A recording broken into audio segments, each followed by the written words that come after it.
Radhe Radhe everyone. Hope आप सब लोग बहुत अच्छे होंगे। दशहरा के अगले दिन सुबह 7 बजे का क्लिप है ये। हम लोग टोटो में बैठे हुए थे। ये मेरा गांव है, मेरे गांव का चौक है। माता रानी का पंडाल में माता रानी अभी भी विराजमान है। आज दोपहर तक विसर्जित हो जाएंगी। अभी हम लोग अपने गांव से निकल रहे हैं पटना के लिए। कल ही मैं आई थी पटना से यहाँ अपने गांव, और आज मैं वापस जा रही हूँ। मम्मी भी मेरे साथ हैं। आप लोग सोच रहे होंगे कि मम्मी मेरे साथ पटना मेरे फ्लैट पे जा रही हैं, बट ऐसा नहीं है। मम्मी पटना ही जा रही हैं, बट मेरे फ्लैट पे नहीं जा रही हैं। कहाँ जा रही हैं आप लोग को इसी ब्लॉग में मैं बताऊंगी। अभी हम लोग ट्रेन में बैठ चुके हैं। ट्रेन में मैं हूँ, अविशा है, अविशा के पापा हैं, मेरी मम्मी है, और साथ में मेरी मौसी लोग भी, मेरी मछली मौसी हैं। इधर अविशा के पापा खड़े हैं। बहुत ज़्यादा भीड़ थी ट्रेन में। और इधर मेरी मम्मी अविशा को गोदी लिए, और इधर मेरी सबसे छोटी वाली मौसी। मेरी मम्मी अपनी सगी 3 बहनें हैं, तो दोनों मौसी और मम्मी सब लोग साथ में ही जा रहे हैं। और मैं भी गई थी मम्मी लोगों के साथ। ट्रेन से उतर के हम लोग ऑटो बुक किए थे, और ऑटो से चले गए थे मैं, मम्मी, अविशा और मेरी दोनों मौसी लोग। अविशा के पापा डायरेक्ट फ्लैट पे पटना चले गए थे, वो हम लोग के साथ नहीं गए थे। लगभग 2-2.5 घंटे में रुकी वहाँ पे। उसके बाद रैपिडो बाइक बुक करके मैं अविशा को लेके वापस आने लगी।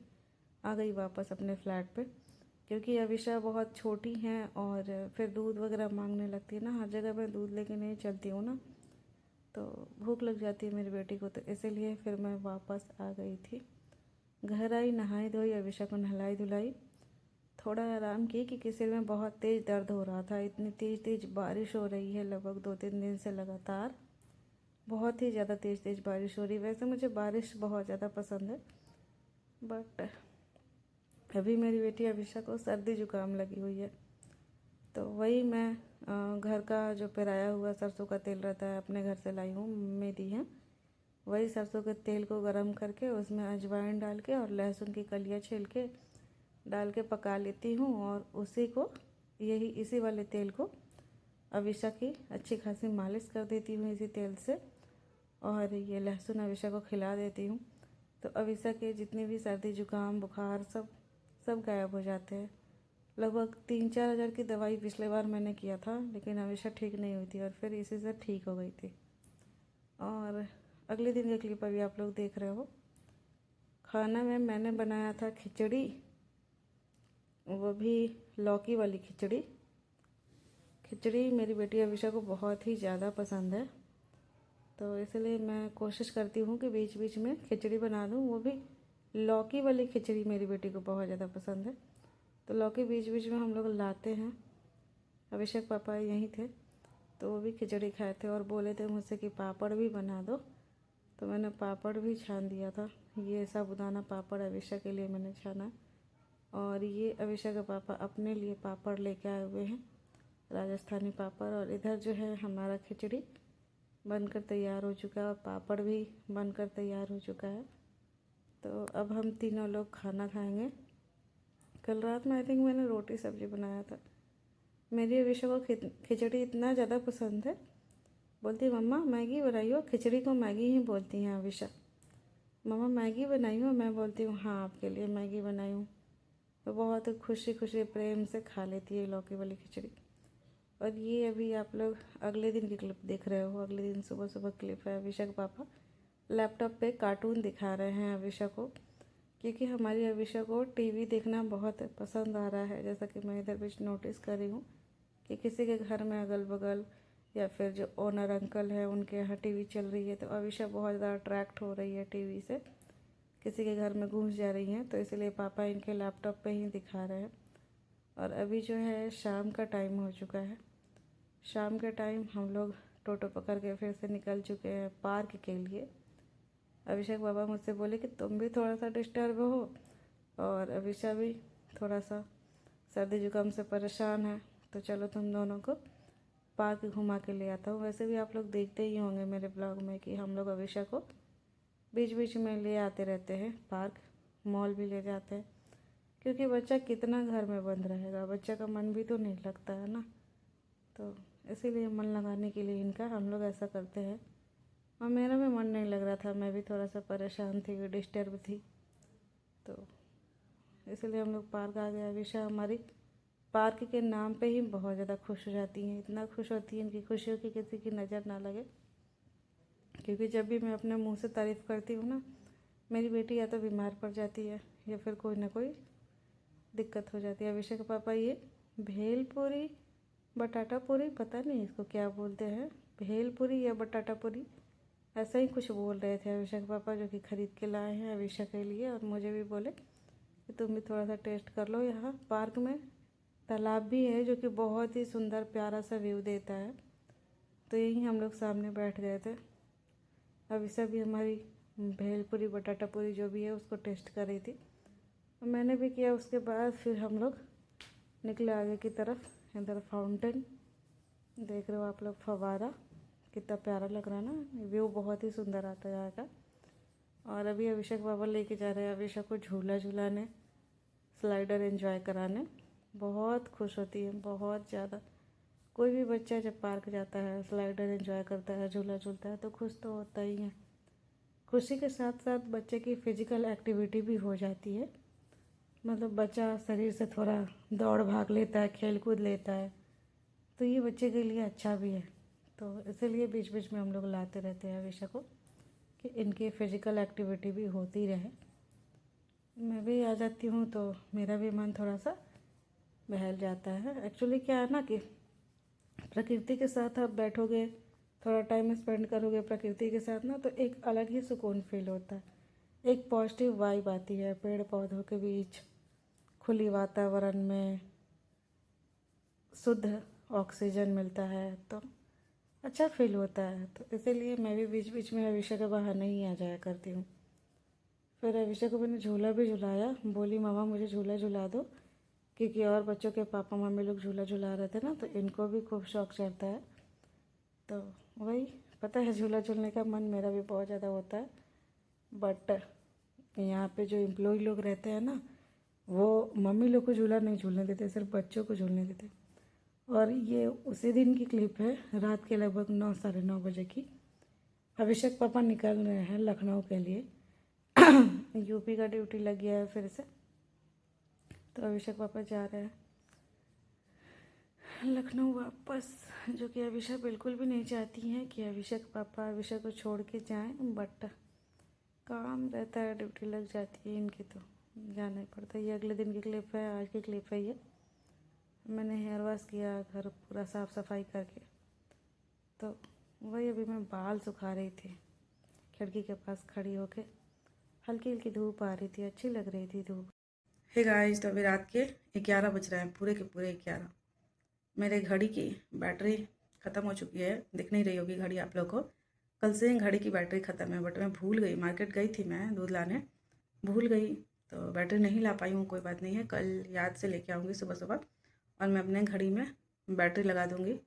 अविशा हमारी सो चुकी हैं, बहुत कम ऐसा होता है कि अविशा जल्दी सो जाए, अदरवाइज 11 12 1 बजा देती हैं।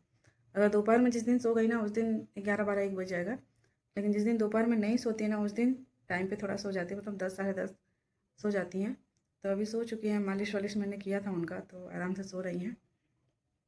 थोड़ा सा उनको भी सर्दी जुकाम है, उनकी तबीयत ठीक नहीं है, तो इसीलिए लहसुन पका के अजवाइन और जो घर का सरसों तेल होता है, जो कि मैं अपने घर से लाई हूँ, मम्मी दी हैं, उसमें अजवाइन और लहसुन तेल पका के रगड़ती हूँ ना, आयशा को मालिश करती हूँ, तो बहुत जल्दी रिकवर करती हैं। अगर आपके बच्चे भी छोटे छोटे हैं, बीमार पड़ते हैं, सर्दी जुकाम खांसी ये सब चीज़ें होती हैं, तो अभी ये टिप्स फॉलो कर सकते हो कि घर का सरसों तेल हो या फिर बाहर का भी हो, तो उसमें लहसुन की कलियाँ छील के पका लो, अजवाइन थोड़ा सा डाल दो, और उसको अच्छे से मतलब एकदम धीमी आँच पे पका के और बच्चों को लगाओ, मालिश करो, ठंडा हो जाए तेल, तब गरम गरम नहीं तो बच्चे का स्किन जल जाएगा।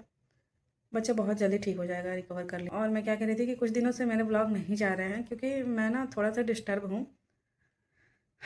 बहुत सारी चीज़ें ऐसी ऐसी हो रही है मेरे इर्द गिर्द या फिर मेरे साथ, जिसकी वजह से थोड़ा परेशान चल रही हूँ। मैं नवरात्रि के टाइम से ही थोड़ा परेशान हूँ। दशहरा के टाइम में मैंने ब्लॉग डाला था, क्योंकि हम लोग दशहरा मेला घूमने जा रहे थे, तो उस टाइम पे अच्छा भी लग रहा था, तो मैं थोड़ा बहुत क्लिप शूट करती थी, तो वही मैंने ब्लॉग शेयर किया था आप लोग के साथ। मेरी बहन चांदनी यहाँ पटना भी आई थी, एक दिन रही थी। चांदनी के साथ भी दशहरा मेला घूमे थे हम लोग। चांदनी आई थी अभिषेक के साथ मेला घूमने के लिए, मेरे साथ मेला घूमने के लिए, तो फिर वही चांदनी वापस चली गई। 10वीं के दिन ही चांदनी वापस गई। 10वीं के दिन मैं भी साथ में गई थी चांदनी के, और 10वीं से अगले दिन फिर मैं वापस आ गई थी।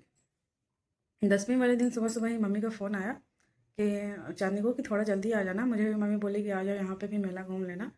मैंने मना कर दिया कि नहीं, मैं नहीं आऊँगी मम्मी, क्योंकि मैं यहाँ पे ऑलरेडी बहुत ज़्यादा मेला घूम ली थी, और बारिश भी हो रही थी ना, देखे होंगे आप लोग कितना बारिश हुआ, बरसात हुआ 9वीं 10वीं को, तो इसलिए मेरा मन भी नहीं कर रहा था कि जाऊँ वहाँ अपने गाँव पे मेला घूमने। तो इसलिए मैंने मना कर दिया मम्मी को, लेकिन मम्मी बोली चांदनी से कि थोड़ा जल्दी आना और दीदी को भी लेते आना, क्योंकि मेरी भाभी के भाई का एक्सीडेंट हो गया था उसी दिन। उस दिन से एक दिन पहले, मतलब 9वीं वाले रात को, मेरी भाभी के कज़न ब्रदर का, मतलब मेरी भाभी के पापा और उनके चाचा, अपने सगे चाचा, मतलब मेरी भाभी के पापा 2 भाई हैं, तो दोनों भाई अभी जॉइंट फैमिली ही है पूरा। मतलब मेरी भाभी के अपने सगे एक भाई हैं और एक चाचा का बेटा, मतलब 2 भाई हैं। तो जो चाचा का बेटा है उसका एक्सीडेंट हो गया था, तो वही मम्मी कॉल पे बताई थी कि भाभी भैया और सोना गए हैं मिलने हॉस्पिटल। बउआ को मम्मी घर पे ही रख ली थी। तो मम्मी को बहुत सारे काम होते हैं, जैसे कि दादी का नित्य क्रियाक्रम कराना, फिर भाभी नहीं थी तो घर का भी सारा काम मम्मी को ही था, द्वार पे भी कुछ कुछ काम होते हैं तो वो भी मम्मी को करना होता है, साथ में बउआ को भी संभालना था। तो इसलिए मम्मी बोली चांदी को कि थोड़ा जल्दी आ जाओगी तो सही रहेगा, और मुझे मम्मी बोली कि तुम भी आ जाओ साथ में। मैंने बोला नहीं, मैं नहीं आऊँगी, लेकिन मम्मी बोली कि आ जाओ, भाभी के भाई का एक्सीडेंट हुआ है तो थोड़ा तुम भी पूछताछ कर लेना, भाभी को मोरल सपोर्ट कर देना। तो इसलिए मैंने बोला कि ठीक है मैं आती हूँ, लेकिन मैं रुकूंगी नहीं। तो मम्मी बोली कि ठीक है, तो मैं चली गई। फिर मैं वहाँ पे पहुँची थी, उसके थोड़ा देर पहले ही भाभी और भैया और सोना आ गए थे घर पे हॉस्पिटल से मिल के। ठीक थे, मतलब अभिषेक बोल रही हूँ, भाभी के भाई ठीक है, भगवान की कृपा से, भगवान के आशीर्वाद से ठीक है। और मैं भी जब सुनी थी ना, तब माता रानी से यही प्रार्थना करी थी कि माता रानी उसको जल्दी से ठीक कर दीजिएगा, क्योंकि बच्चा है वो भी, अभी 16-17 साल का बच्चा है वो। 9वीं वाले रात को ही एक्सीडेंट हुआ था बाइक से। बाइक और बाइक का टक्कर हुआ था ऐसा कुछ, लेकिन भगवान की कृपा से अभी वो एकदम स्वस्थ है, ठीक है। आई थिंक हॉस्पिटल में ही है, लेकिन ठीक है। तो वही भाभी भी बहुत ज़्यादा उदास थी, एकदम रोने रोने जैसा। मेला घूमने भी भाभी हम लोग के साथ नहीं गई थी, पापा गए थे। फिर भैया भाभी लोग आ गए थे ना मेला से, सॉरी, मिल के वहाँ से, भाभी अपने भाई से मिल के आ गई थी हॉस्पिटल से, तो फिर पापा गए थे, मेरे पापा हॉस्पिटल मिलने के लिए। तो पापा जब दोपहर में मिल के आए तो बोले कि ठीक है, ठीक हो जाएंगे। मतलब उस समय तक भाभी के भाई बात नहीं कर रहे थे उतना, क्योंकि किसी के साथ एक्सीडेंट वगैरह होता है तो थोड़ा सा तो सदमा लग जाता है ना इंसान को, तो उस टाइम पे बात नहीं कर रहे थे। लेकिन पापा बोले कि ठीक है। भाभी थोड़ा डरी हुई थी, क्योंकि उनका अपना सगा भाई, मतलब चाचा का बेटा है, खून का रिश्ता है, तो होता है ना इंसान को ऑटोमेटिक थोड़ा, मतलब अंदर से दुखी हो जाता है इंसान। तो वही, तो इसलिए रात में जब हम लोग बच्चों को लेके मेला घुमाने के लिए अपने गांव में ही जा रहे थे, तो हम लोग भाभी को बोले कि चलिए आप भी घूमने। आप लोग देखे होंगे पिछले साल भी भाभी हम लोग के साथ गई थी मेला घूमने, लेकिन इस साल भाभी का मन नहीं था, भाभी थोड़ा दुखी थी, तो इसलिए हम लोग भी बहुत ज़्यादा प्रेशर नहीं किए भाभी को। क्योंकि देखिए सबका अपना अपना इमोशन होता है, और हमें सबके इमोशन का कद्र करना चाहिए, अपना बात किसी पर थोपना नहीं चाहिए। बच्चों को मेला घूमना था, मेरी बेटी तो अभी शायद यहाँ पे कितना 2-3 दिन घूम ली थी पटना में, लेकिन बउआ और सोना कम घूमे थे वो लोग भी, चंदन के साथ, मेरे पापा के साथ, मतलब अपने दादा के साथ। लेकिन फिर भी होता है ना कि औरतें जाती हैं तो बहुत अच्छे से घुमा के लाती हैं, तो इसीलिए हम लोग लेके गए और बहुत अच्छे से बच्चों को मेला घुमा के ले आ दिए। जिससे हम लोग मेला घूम के अभी वापस ही आ रहे थे ना, अभी रास्ते में ही थे हम लोग, तब तक मेरे मामा का फ़ोन आया, चांदनी के फ़ोन पे, मेरी बहन के फ़ोन पे। मम्मी, मैं, पापा, चांदनी और तीनों बच्चे, अविसा, सोना और बउआ, हम सब लोग साथ में ही थे। तभी चांदनी को फ़ोन आया, चांदनी बात करने लगी मामा से, तो मुझे थोड़ा सा डाउट हुआ कि कुछ तो अलग बात है। लेकिन जब तक चांदनी कॉल पे थी मैंने नहीं पूछा। मम्मी को दी चांदनी अपना फ़ोन कि लो बात करो मम्मी, मामा का फ़ोन है। तो मम्मी एकदम से शॉक्ड हो गई और एकदम दुखी साउंड कर रही थी मम्मी। तो मुझे लगा कि कुछ तो हुआ है, लेकिन मम्मी जब तक फ़ोन पे बात करी है मैं कैसे पूछूँ। जैसे ही फ़ोन कट हुआ मम्मी से मैंने पूछा कि क्या हुआ है मम्मी, तो मम्मी एकदम से रोने रोने जैसा मतलब साउंड करने लगी, और बहुत ही स्पीड में जल्दी जल्दी घर चलने लगी। पापा भी पूछ रहे हैं क्या हुआ, तो मम्मी बोल नहीं पा रही थी। फिर उसके बाद जब मैं पीछे लग गई मम्मी के कि बताओ ना क्या हुआ, तब जाके मम्मी बताई कि जब मेरे नाना थे, मतलब मेरे 4 नाना थे, मतलब मम्मी के पापा जो 4 भाई लोग थे, तो 3 भाई का डेथ हो चुका ऑलरेडी, सिर्फ एक भाई रह गए थे जो मेरे सबसे बड़े वाले नाना थे, यानी कि मम्मी के बड़े पापा, वो रह गए थे। अदरवाइज और जो 3 नाना हैं वो लोग मतलब बहुत ही कम कम एज में, मेरे खुद के नाना भी और जो उनसे 2 छोटे भाई थे, छोटे वाले दोनों नाना जी लोग, बहुत ही कम एज में, मतलब मान के चलिए 50-55 भी नहीं पूरा हुआ होगा और वो लोग ख़त्म हो गए। तो सिर्फ बड़े वाले नाना रह गए थे जिनकी एज मान के चलिए 75 साल, हाँ ऐसे ही कुछ होगा, एग्जैक्ट तो मैं नहीं जानती हूँ। हाँ अभी फ़िलहाल मान के चलिए सबसे बड़े वाले जो नाना थे उनकी एज 75-80 के बीच में ही होगी, कम ही होगी, ज़्यादा नहीं होगी। तो वो नाना भी गुजर गए हैं। ये सुन के हम लोग को भी बहुत ज़्यादा अजीब लगा, दुख लगा थोड़ा, क्योंकि बचपन से ही हम लोग सुनते आए थे ना मम्मी के मुँह से कि जैसे होता है ना कि मेरे नाना, नहीं हम लोग सुने थे मेरे नाना मतलब हमारे 4 नाना, चारों नाना के बारे में मम्मी हमेशा बोलती थी। और हम लोग का कभी ऐसा सीन भी नहीं था कि मेरे नाना ये, बड़े नाना ये, छोटे नाना ये, ऐसे। क्योंकि मम्मी का भी फैमिली जॉइंट फैमिली था, तो मम्मी हमेशा से ही बचपन सिखाई थी कि नाना मतलब चारों नाना। और मैं सच बताऊँ तो मेरी अपनी खुद की नानी नहीं है, कभी हम लोगों ने नानी को देखा ही नहीं है। क्योंकि मेरी मम्मी सिर्फ़ और सिर्फ 10 साल या 12 साल की थी तभी मेरी मम्मी की मम्मी यानी कि मेरी नानी गुजर गई थी। उनको कैंसर हुआ था, तो कैंसर से ही गुजर गई थी। तो मम्मी, मेरी मम्मी 3 बहनें और 1 भाई, एक और भाई थे मेरी मम्मी के, मतलब एक और मामा थे मेरे। 5 भाई-बहन लोग थे। तो ये लोग बहुत छोटे-छोटे थे तभी मेरी नानी गुजर गई थी। मेरी मम्मी अपने भाई-बहनों में सबसे बड़ी थी, 10-12 साल की थी, तो सोचिए और बच्चे कितने छोटे-छोटे होंगे। जो सबसे छोटे वाले हैं मेरे मामा थे, वो सिर्फ़ और सिर्फ़ 1.5 साल के थे शायद, तभी नानी गुजर गई थी। लेकिन मेरे नाना ने शादी नहीं किया था दूसरी, अ, बच्चों को खुद ही पाले थे। मेरी मम्मी के बाबा-दादी थे, यानी कि मेरे परनाना-परनानी, वही लोग मिलके मम्मी लोगों को पाले थे। और जो मम्मी के चाचा-चाची लोग, बड़े पापा, बड़ी मम्मी, सब लोग मिलके ही मम्मी लोगों को, सारे भाई-बहनों को पाले थे। तो इसीलिए होता है ना अटैचमेंट, मतलब ऐसा कभी सीन ही नहीं हुआ कि ये मेरा नाना, मेरी नानी नहीं है। हम लोग यही अपनी बड़ी नानी को और जो मझली नानी, छोटी नानी है, उन्हीं लोग को नानी बोलते हैं बचपन से ही। तो वही फिर हम लोग यहाँ आए पटना में ही। मेरे नाना, बड़े वाले नाना जो हैं वो रहते थे। अभी नानी भी यहीं पे रहती थी, क्योंकि नाना जो है सचिवालय में जॉब करते थे। तो पहले गर्दनी बाग में नाना नानी का क्वार्टर था, तो हम लोग आया जाया करते थे कभी कभी, छोटे थे तो। अभी जो है फ़िलहाल नाना नानी का अपना खुद का घर है दीघा। दीघा जानते होंगे जो लोग पटना के होंगे, तो वहीं पे नाना नानी रहते थे। नाना रिटायर्ड कर गए हैं। और मेरे नाना के जो खुद के अपने बच्चे हैं, 2 मेरे मामा लोग, जो कि एक जापान में रहते हैं और एक पुणे में जॉब करते हैं। जापान वाले मामा इंजीनियर हैं और मामी भी वहीं की हैं, जापान की ही शायद, तो वो भी इंजीनियर ही हैं शायद, मुझे बहुत अच्छे से नहीं पता। तो वहीं पे बड़े वाले मामा शादी किए हैं, छोटे वाले मामा पुणे में शादी किए हैं। तो एक मामा जापान, एक मामा पुणे। और जो मौसी हैं, बड़े नाना और बड़ी नानी की बेटी, मौसी से अभी मैं इंस्टा पे और फेसबुक पे कनेक्टेड हूँ। तो मौसी यहाँ मुंबई में रहती है, मुंबई में शादी हुई है मौसी की। तो सारे मामा मौसी लोग भी आए हैं और हम लोग भी गए। मम्मी मौसी लोग सब लोग देखे होंगे आप लोग, ट्रेन से हम लोग गए। तो फिर वहाँ मैं लगभग 1.5-2 घंटे रुकी थी नाना के पास। उसके बाद मैं अभिषेक को लेके यहाँ अपने फ्लैट पे आ गई। अभिषेक पापा यहीं पे थे। तो होता है ना कि जैसे आप मातम में जाते हो ना, तो मतलब थोड़ा डिस्टर्ब होते हो, मतलब ज़िंदगी की असली सच्चाई आपको दिखती है। नाना का लाश ऐसे पड़ा हुआ था, डेड बॉडी। वो सब चीज़ें मुझे इतना मतलब इफ़ेक्ट किया है ना कि मतलब अभी तक, आज कितना तारीख हो गया है, आज मेरे ख़्याल से 6 तारीख है ना, 6 तारीख हो गया, अभी तक मेरे दिमाग से वो सब चीज़ें उतरी नहीं है। मतलब बहुत सारी चीज़ें दिमाग के सामने चलती है कि हम लोग यहाँ धरती पे रहते हैं, इससे लड़ाई, उससे झगड़ा, इससे प्रेम नहीं है तो उससे सरा है, बहुत सारी चीज़ें चलती हैं। लेकिन एक दिन सबको जाना है। सब लोग हाय हाय करते रहते हैं पैसे को लेके कि हम इतना पैसा बटोर लें, हम इतना पैसा बटोर लें, लेकिन अंत में किसी को कुछ भी नहीं मिलेगा। सिर्फ़ और सिर्फ़ आपकी व्यवहार जो है उसी को याद किया जाएगा। बहुत सारी चीज़ें दिमाग में चल रही हैं और नानी को रोते हुए मैं देखी हूँ। तो बहुत सारी चीज़ें दिमाग में चली कि 2 हंसों का जोड़ा जब अलग हो जाता है तो कैसा फ़ील होता होगा, भगवान ना करे किसी के साथ ऐसा हो। हम लोग ही हैं, जैसे मेरा और मेरे हस्बैंड का ही है, तो हम लोग को बहुत अच्छा नहीं बनता, लड़ाई झगड़ा हो जाता है बात-बात पे। तो बहुत सारी चीज़ें मेरे दिमाग में चल रही थी कि भगवान जो साथ दिए हैं तो कदर करनी चाहिए हमें उसकी। ऐसा नहीं कि फिर लास्ट टाइम पे जाके हम रोएँ, नहीं बिल्कुल भी नहीं, कदर कर लें हम अभी ही। बहुत सारी चीज़ें चल रही हैं दिमाग में। और नवरात्रि के टाइम पे याद ही है आप लोगों को कि मैं गई थी अपनी भतीजी सोना के बर्थडे पे, तो सोना का वो लॉकेट चोर ने काट लिया, तो वो सब चीज़ें भी मेरे माइंड पे इफ़ेक्ट की। बहुत सारी चीज़ें मतलब मेरे दिमाग में भी चल रही हैं।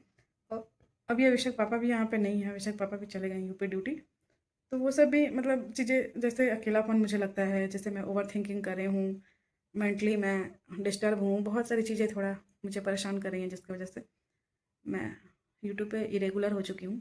बट कोई नहीं, मैं कोशिश करूँगी अपने माइंड को स्टेबल करने की, ओवरथिंकिंग ना करने की और ब्लॉग शेयर करने की, क्योंकि मैं ब्लॉग शेयर करती हूँ तो मैं खुद भी थोड़ा बिजी रहती हूँ, क्योंकि मुझे ब्लॉग शूट भी करना रहता है, तो मैं छोटे-छोटे क्लिप को शूट करते रहती हूँ, तो उसी में मैं थोड़ा बिजी रहती हूँ। फिर ब्लॉग को एडिट करती हूँ, उसमें मैं थोड़ा बिजी रहती हूँ, और भी मतलब तो ऐसे ही दिन कट जाता है, तो उतना ओवर थिंकिंग मैं नहीं करती हूँ। लेकिन अगर मैं फ्री हो जाती हूँ ना, तो फिर मैं बहुत ज़्यादा ओवर थिंकिंग करती हूँ। तो ये सब चीज़ें हैं, बहुत सारी चीज़ें अभी लाइफ में चल रही। आई नो कि ये ब्लॉग लंबा हो गया, इसके लिए I am so sorry, but जो भी चीज़ें लाइफ में चल रही थी मैंने आप लोगों को बताया। आज 6 तारीख है, शरद पूर्णिमा है। शरद पूर्णिमा की ढेर सारी शुभकामनाएँ। मैंने खीर बनाया है, छोटा सा क्लिप मैंने शूट भी किया है, जो कि ब्लॉग के तौर पे आप लोगों के साथ नेक्स्ट ब्लॉग में शेयर करूँगी। अभी के लिए बस इतना ही। बाय बाय, अपना ख्याल रखिएगा। जय हिंद, जय हिंद, जय भारत एंड जय श्री कृष्ण। राधे राधे।